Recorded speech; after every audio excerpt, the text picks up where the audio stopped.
Merry meet, Annie here. I am always relieved the day after my seasonal consideration is fear to be reunited with its balance, Bedrock. I'm quite sure I followed my inner wisdom in placing it after a visitation with what frightens me.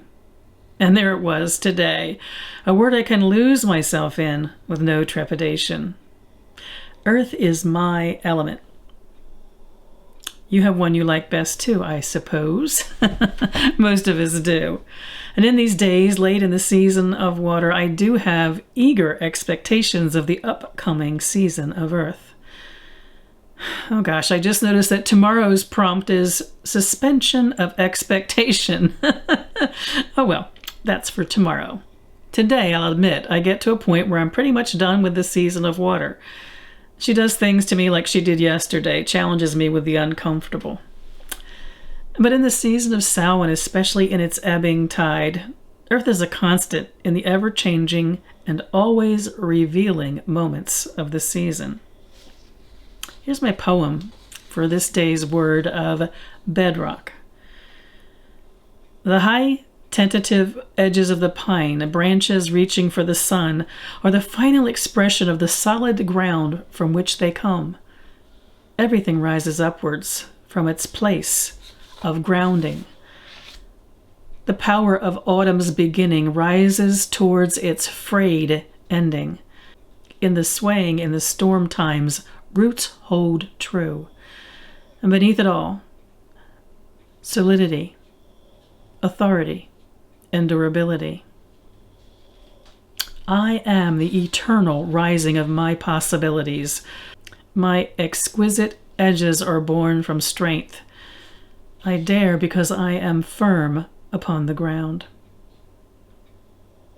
That last line of the poem, I dare because I am firm upon the ground, that provides me with the permission I need to visit Earth in this season of water. The elemental axiom for water is to dare. The courage of water rises from the places that are the most absolute in our lives. Those places align to all four elements. Within the element of air, we dare from the place of curiosity and fearlessness. Within the element of fire, we dare from the place of passion and conviction.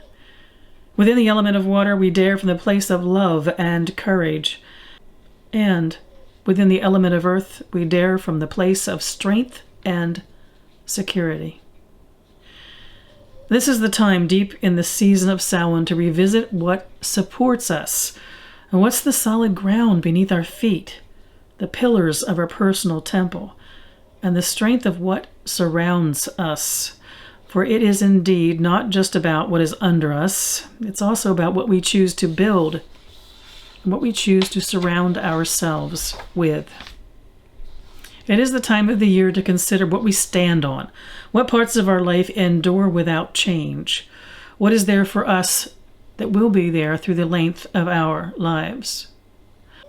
Or perhaps, if we're being philosophical, what is there for as long as we need it. It's the time of the year to consider what framework we build to support us, what we establish by intent to be the structure of our lives. Oh, or perhaps, if we are being philosophical, what do we hang our hopes on?